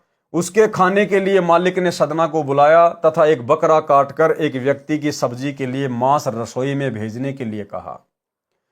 सदना को पसीना आ गया, अपना वचन खंड होने का भय सताने लगा। अब देखो भाई और बहनों, परमात्मा यदि हमसे वचन लेता है, क्योंकि जब हम दीक्षा लेते हैं तो हम गुरुदेव भगवान को वचन देते हैं कि परमेश्वर मैं आपके द्वारा बताए गए इन नियमों का आजीवन पालन करूंगा। जिस प्रकार सदना ने परमात्मा को वचन दिया कि मैं 100 से ज्यादा बकरे नहीं काटूंगा। अब वचन दिया है तो भाई और बहनों, परमात्मा फिर परीक्षा भी लेगा कि इसने मुझे जो वचन दिया था, क्या ये वचन निभा पाएगा, क्या ये वचन निभाएगा। तो परमेश्वर वैसी ही परिस्थितियां भगत के सामने पैदा करता है फिर उस वचन की परीक्षा के लिए। तो यहां पर सदना के सामने परमात्मा ने वैसी परिस्थितियां पैदा कर दी। परमात्मा खुद ही पहुंच गए एक कसाई का रूप बना के, और उस दिन वो सदना कसाई की परीक्षा थी। ठीक इसी प्रकार भाई और बहनों, जो नियम भक्ति मार्ग पर गुरुदेव ने हमें दिए हैं और हमने प्रथम दीक्षा के समय या सतनाम के समय या सारनाम के समय इन नियमों को निभाने का जो वचन दिया है गुरुदेव को, तो परमात्मा फिर रह रहकर आप और हमारी परीक्षा भी लेगा। परमात्मा तरह तरह की परिस्थितियां भगत के सामने पैदा करेगा। उस समय हम भगत भाई बहनों ने डगमग नहीं होना चाहिए, धैर्य को नहीं खोना चाहिए। अपनी परीक्षा समझकर उन विशेष परिस्थितियों को गुरुदेव भगवान से प्रार्थना करके अपनी भक्ति को मर्यादा में रहकर करते हुए पार करना चाहिए। उसी समय एक विचार आया कि क्यों न बकरे के अंडकोश काटकर रसोई में भेज दूं, मेरा वचन भी रह जाएगा और मालिक भी खुश रहेगा। ये काल प्रेरणा थी भाई और बहनों। यहां पर काल ने अपना दाव खेल दिया सदना का वचन तुड़वाने के लिए कि सदना तू एक काम कर, इस बकरे के अंडकोश काट के रसोई में भिजवा दे, एक आदमी की सब्जी भी बन जाएगी और बकरा भी नहीं मरेगा। ये थी काल प्रेरणा। एक बकरा लाकर सदना ने उसके अंडकोश काटने के लिए छुरा उठाया। उसी समय परमात्मा ने बकरे को मनुष्य बुद्धि प्रदान कर दी तथा तत्व ज्ञान की रोशनी कर दी। बकरे ने कहा कि हे सदन भाई, आप मेरी गर्दन काटो, अंडकोश मत काटो, आप ये नया वैर शुरू ना करो। हे सदना, मैंने कसाई रूप में तेरे कई सिर काटे हैं। जब तुम बकरे की योनि में थे आपने भी मेरे बहुत सिर काटे हैं, जब मैं बकरा और तुम कसाई थे। यदि आप मेरे अंडकोश काटोगे तो मैं सारी रात्रि तड़फ तड़फ रो रो कर मरूंगा। अगले किसी जन्म में जब मैं कसाई बनूंगा, तुम बकरा बनोगे, तो अल्लाह के विधान अनुसार मैं तेरे अंडकोश काटूंगा, तुम भी तड़प तड़प कर प्राण त्यागोगे। इसलिए ये नई दुश्मनी शुरू ना कर, मेरी गर्दन काट और अपना बदला ले। उसी समय सदने के हाथ से लंबा चाकू वो करद छूट गया, कांपने लगा, अचेत होकर गिर गया। मालिक ने रसोइयों को आवाज लगाई कि खाना लाओ। रसोइये ने बताया कि सदना ने मांस नहीं पहुंचाया, तो मालिक कुछ नौकरों के साथ आया। सदना जमीन पर बैठा था, वह सचेत हो चुका था। बकरा खड़ा था, वहीं पर चाकू पड़ा था। मालिक ने कहा, नमक हराम, इतनी देर कर दी मांस भेजने में, जल्दी कर। सदना ने हाथ जोड़कर कहा, मालिक बहुत बकरे काट दिए हैं, 100 बकरे काटे हैं, अब और नहीं कटते, मैं और नहीं काटूंगा, कल काट दूंगा। मालिक जो कसाई ठहरा क्रोध में भरकर साथ में आए नौकरों से कहा कि इसी छुरे से इसके दोनों हाथ काट दो, इसी छुरे से इसके दोनों हाथ काट दो। क्यों? क्योंकि सदना ने परमात्मा के वचन की अवहेलना की थी।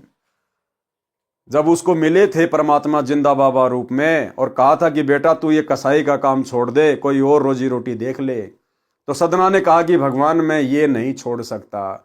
गुरु के आदेश की अवहेलना की थी, जिसका नतीजा क्या निकला? नौकरों के द्वारा उस कसाई ने सदना के दोनों हाथ कटवा दिए। अगर उस समय वो गुरु के वचन पे चलता, विश्वास करता, तो ये नौबत ही उसके सामने नहीं आती। क्रोध में भरकर साथ में आए नौकरों से कहा कि इसी छुरे से इसके दोनों हाथ काट दो। चाहे सदना हाथ जोड़े, गिड़गिड़ाता रहे, ये नमक हराम मेरे लाभ में खुश नहीं है। इस सौदागर ने दुगने मूल्य में बकरों का सौदा किया है, भोजन देरी के कारण नाराज होकर चला गया तो मेरी कितनी हानि हो जाएगी। ये आज आज्ञा का पालन नहीं कर रहा है, पक्का हरामखोर है। इतना सुनकर नौकरों ने सदना के दोनों हाथ काट दिए, नौकरी से निकाल दिया, वैद्य के पास जाकर इलाज कराया। जख्म भरने के पश्चात सदना भगत जगन्नाथपुरी की ओर चल पड़ा, क्योंकि परमात्मा ने कहा था कि अगर मेरे से मिलना हो तो मैं जगन्नाथ मंदिर रहता हूं उड़ीसा में, पुरी में। चलते चलते रात्रि में एक गांव में एक नंबरदार के घर रुका। नंबरदारनी ने सदना को अपने हाथों से भोजन कराया। सदना ने उस देवी की भूरी भूरी प्रशंसा की। नंबरदारनी की चाल चलन चरित्र अच्छा नहीं था। वह सदना के यौवन पर दृष्टि लगाए हुए थी। सदना सुंदर जवान था, आयु 30 वर्ष के आसपास थी। रात्रि में नंबरदारनी सदना के बिस्तर पर आ गई और अपने साथ संभोग करने को कहा। अब देखना भाई और बहनों, ये सदना की दूसरी ओर थी एक परीक्षा। ये सदना की दूसरी परीक्षा थी। परमात्मा फिर जब भगत गुरु की आज्ञा में नहीं चलता है, गुरु की बात नहीं मानता है, तो फिर उसके सामने परिस्थितियां वैसी ही पैदा होती चली जाएंगी, ब्रेकर पे ब्रेकर, परेशानियों पे परेशानी। तो ये सदना की फिर दूसरी परीक्षा, ये दूसरी परीक्षा सदना की। रात्रि में नंबरदारनी सदना के बिस्तर पर आ गई और अपने साथ संभोग करने को कहा। सदना बिस्तर छोड़कर खड़ा हो गया और कहा, बहन, आप नंबरदार की इज्जत हो, आप उसकी धरोहर हो। मैं पहले ही दुखी हूं, आप मुझे क्षमा करो। मैं अभी चला जाता हूं। आप नंबरदार जी के साथ धोखा कर रही हो। आपको अल्लाह के दरबार में जवाब देना पड़ेगा। डरो उस परवरदिगार से। सदना का ये उत्तर सुनकर नंबरदारनी ने विचार किया कि ये मेरे पति को बताएगा, इससे पहले मैं ही बता देती हूं। रात्रि के 2 बजे थे। नंबरदारनी ने कहा कि वह व्यक्ति जो आज अपना मेहमान बना था, मेरे साथ गलत हरकत करने लगा। ये कहकर बुरी तरह रोने लगी, पृथ्वी पर गिरकर सिर पटकने लगी। नंबरदार ने तुरंत अपने आदमियों को सदना को पकड़कर लाने को कहा। सदना को पकड़कर पंचायत घर यानी चौपाल में बांधकर बैठा दिया। नवाब के पास शिकायत की गई। नवाब ने सदना को बुलाकर पूछा कि तेरे को अतिथि बनाकर रखा, भोजन दिया, अरे दुष्ट, तूने ये क्या किया? सदना ने अपनी हकीकत बताई, परंतु नवाब तथा पंचायत को झूठी कहानी लगी। नवाब ने सदन भगत को मीनार में चिनवाने का आदेश दे दिया।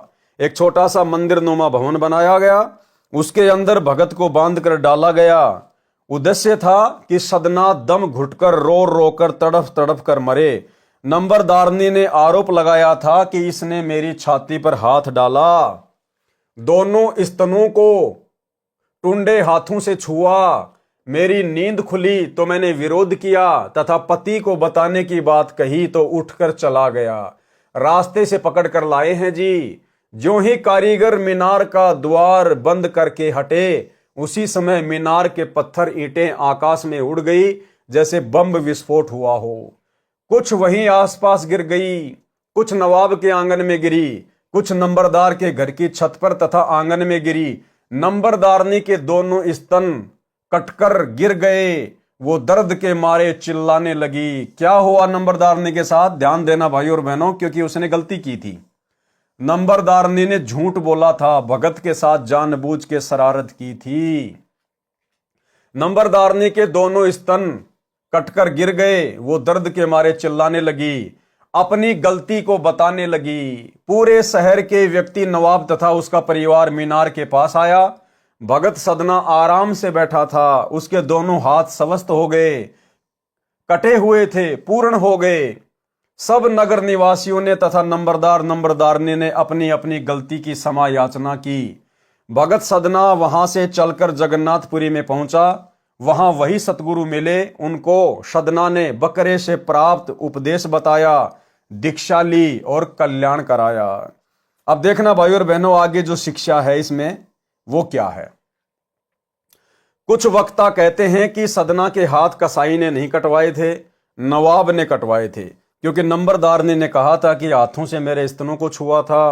परंतु विचार करें तो ऐसे निष्कर्ष निकलता है, मुसलमान राजा या नवाब हाथ काटने की सजा चोरी करने वाले को देते थे। यह चोरी का मामला नहीं था। दूसरा विचार यह आता है कि यदि नंबरदारनी के स्तन हाथों से छूने के कारण हाथ नवाब ने कटवाए थे तो मौत की सजा नहीं सुनाई जाती, हाथ कटवा देना पर्याप्त दंड था। फिर भी हमने कथा के सारांश को समझना है। अब आगे देखना भाई और बहनों, आगे देखना जो हमारे मतलब की बात है। सदना भगत से क्षमा याचना तथा अपनी गलती सार्वजनिक करने से नंबरदारनी के दोनों स्तनों के जख्म ठीक हो गए, दर्द भी बंद हो गया। परंतु कटे निशान आजीवन बने रहे। ठीक इसी प्रकार भाइयों और बहनों, वर्तमान में गुरुदेव भगवान के इसार जेल जाने के बाद उनके कलयुगी परिवार ने, कोऑर्डिनेटरों ने जो जो महागलतियां की हैं, परमेश्वर के भक्ति विधान को तोड़कर, गुरुदेव के वचनों को तोड़कर, मर्यादाओं को तोड़कर, जो धनाना गांव में बैडमिंटन का स्टेडियम बना दिया गया है, जगह जगह ये सतलोक फर्जी आश्रम खोल दिए गए हैं, आश्रमों में हॉस्पिटल का काम शुरू कर दिया गया है, भक्तों का दान धर्म का पैसा गुंडों की सीबीआई जांच में लगा दिया गया, जाट आरक्षणों में लगा दिया गया, गोहाना जाट धर्मशाला का 5वां फ्लोर, जिससे हम भगत समाज का कोई लेना देना नहीं, उसे बनवाने का कोई मतलब नहीं निकलता, गुरुदेव के बड़े लड़के वीरेंद्र ने ठेका ले लिया, जो करीब 1 करोड़ रुपए में बनेगा। इसके अलावा और भी ना जाने कितने कुकर्म, भगत समाज से गंदी राजनीति करवाना, राजनेताओं की रैलियों में भक्तों को बसों में बैठा बैठा के लेकर जाना। आने वाले समय में भाइयों और बहनों, केवल एक ही रास्ता है सतगुरु रामपाल जी परमेश्वर जी के कलयुगी परिवार के पास, इन कोऑर्डिनेटरों के पास। यदि ये भक्ति करना चाहते हैं तो इनको परमेश्वर से नाक रगड़ रगड़ के क्षमा याचना मांगनी पड़ेगी। अपनी इन महागलतियों के लिए, अपने इन कुकृत्यों के लिए इनको नाक रगड़ के माफी मांगनी पड़ेगी, और इन्होंने अपनी तमाम गलतियों को सार्वजनिक करना पड़ेगा। इन्होंने भगत समाज के सामने अपनी गलतियों को सार्वजनिक करना पड़ेगा, माफी मांगनी पड़ेगी कि भाई 2014 बरवाला कांड के बाद साध संगति से जुड़े हुए सत्सेवक भाई बहनों के द्वारा इतना समझाने के बाद भी हमने जो ये बड़ी बड़ी गलतियां कर डाली हैं, गुरुदेव के ज्ञान को ना समझकर या अपनी काल प्रेरित मनमानी हरकतों के चलते हम अपनी गलतियों की कान पकड़ के क्षमा याचना करते हैं। आगे से हम ऐसी गलती नहीं करेंगे, हम बिल्कुल बेबुद्धि वाले काम कर रहे थे उस समय। तब कहीं जाकर भाई और बहनों इनके घाव भरेंगे, तब परमेश्वर इनके ऊपर दया करेंगे। जैसा कि यहां आप जी देख रहे हैं, उस नंबरदारनी ने सदना भगत के साथ में कैसा व्यवहार किया। उसके दोनों स्तन कट गए, लेकिन उसके स्तनों का जख्म उस समय भरा जब उसने सदना भगत से माफी मांगी अपनी गलती की कि भाई मैंने इसके साथ में दुर्व्यवहार किया, इस भगत की कोई गलती नहीं थी, और अपनी गलती को सार्वजनिक किया। तब जाकर धीरे धीरे परमात्मा ने उसके स्तनों के जख्म भरे। तो इसी प्रकार ये सतलोक आश्रम मैनेजमेंट हरियाणा, इन्होंने साध संगतियां रुकवा कर, साध संगतियों में जबरदस्ती पुलिस वालों को ले जाकर या स्वयं ये लोग जाकर सत्सेवक भाई बहनों के साथ में जो मारपीट किया करते थे, जो झूठे मुकदमे लगाए इन्होंने भक्तों के ऊपर, भक्तों को जेल करवाई। इन लोगों ने आने वाले समय में अपनी गलतियों की क्षमा याचना मांगनी पड़ेगी, और जो जो गलतियां इन्होंने की है, इन्होंने भगत समाज के सामने उनको सार्वजनिक करना पड़ेगा कि भाई उस समय सत्सेवक बिल्कुल सही चल रहे थे, और हम गुरुदेव के परिवार वाले, हम ये जितने भी कोऑर्डिनेटर हैं, आश्रम संचालक हैं, हम लोग बिल्कुल बेबुद्धि वाले काम कर रहे थे। इन्होंने अपनी गलतियां सार्वजनिक करनी पड़ेंगी। दूसरी बात भाई और बहनों, एक शिक्षा हमें यह मिलती है कि इस कहानी से शिक्षा लेकर, इस नंबरदारनी की हरकत से शिक्षा लेकर आप और हम भगत भाई बहनों ने कोई भी मर्यादा तोड़ने से बचना चाहिए। भक्ति मार्ग पर कोई भी ऐसा कुकर्म करने से बचना चाहिए, अन्यथा आने वाले समय में यह परमात्मा का विधान है, उस भगत को उसी समय माफ किया जाएगा जब वो भगत सर्व समाज के सामने, सर्व संगत के सामने अपने उन कुकर्मों को सार्वजनिक करेगा कि भाई मेरे से तो ये गलती हो गई, मैंने तो इस बहन की तरफ कुदृष्टि डाली थी, मेरे मन में इस बहन के प्रति ये गंदे विचार आए थे, भाई मैंने तो ये गलती की थी, अन्यथा उसका वो संकट समाप्त नहीं होगा, परमात्मा ऐसा विधान बना के छोड़ देंगे। तो भाइयों और बहनों, हम वो गलतियां ही क्यों करें कि बाद में आगे चलकर हमारे को सार्वजनिक माफी मांगनी पड़े, हमारे को सर्व समाज के सामने बेइज्जत होना पड़े। इसलिए हम सत्सेवक भगत भाई बहन कोई भी गलती करने से बचें। गलती छोटी या बड़ी नहीं होती, गलती गलती होती है। जहर का एक टपका हो चाहे जहर की बोतल हो, अगर किसी मटके में डाल दी जाए उस पानी को कोई नहीं पिएगा।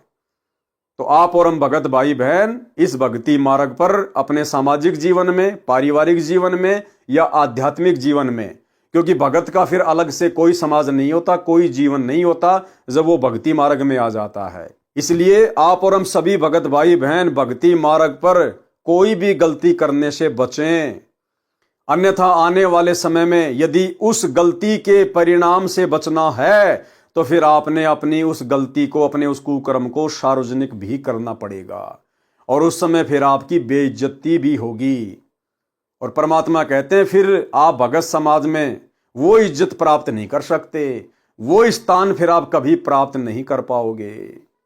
इसलिए हम इन कथाओं से शिक्षा लेकर निकट भविष्य में छोटी से छोटी गलती करने से भी बचें। सदना भगत से समायाचना तथा अपनी गलती सार्वजनिक करने से नंबरदारनी के स्तनों के जख्म ठीक हो गए, दर्द भी बंद हो गया, परंतु कटे निशान आजीवन बने रहे। कुछ वर्षों के पश्चात सदना की प्रेरणा से उस नगर के 80% हिंदू मुसलमानों ने परमेश्वर जिंदा बाबा से दीक्षा ली और अपने जीव का कल्याण कराया। वाणी नंबर 39 का अनुवाद चल रहा है। परमेश्वर कबीर जी ने अपनी प्यारी आत्मा संत गरीबदास जी को तत्व ज्ञान दिया, जिसको संत गरीबदास जी ने अध्यात्म ज्ञान रूपी सागर को अमृतवाणी रूपी गागर यानी घड़े में भरकर रखा, जिसका सरलार्थ कार्य मुझदास यानी संत रामपाल दास द्वारा गागर से सागर का रूप दिया जा रहा है। वाणी नंबर 39 की एक पंक्ति का सरलार्थ हुआ है, गरीब राम नाम सदने पिया, बकरे के उपदेश, अजामेल से उदरे भक्ति बंदगी पेश। अजामेल के उद्धार की कथा। तो भाई और बहनों, आज के वीडियो में केवल इतना ही। कल रात्रि 8 बजे पवित्र ग्रंथ मुक्ति बोध के ऊपर बन रहे वीडियो नंबर 6 में हम जानेंगे कि भगत अजामेल कौन था, क्या उसकी कथा है और क्या हमें इस कथा से शिक्षा मिल सकती है, क्योंकि हमारा कार्य केवल इन कथाओं से निष्कर्ष निकालना है, शिक्षा ग्रहण करना है। और जो गलतियां, जो कमियां उन भक्तों ने भक्ति मार्ग पर उस समय की, इस बिचली पीढ़ी में हम अपनी उन तमाम कमजोरियों को, उन कमियों को इन कथाओं से शिक्षा लेकर पहले ही दूर कर लें। तो आज के वीडियो में केवल इतना ही। कल रात्रि 8 बजे फिर से सभी भाई बहन लाइव जुड़िए। तब तक गुरुदेव भगवान हम सबको आज्ञा दे, इजाजत दे, आशीर्वाद दें। बंदी छोड़ सतगुरु रामपाल जी भगवान की जय हो।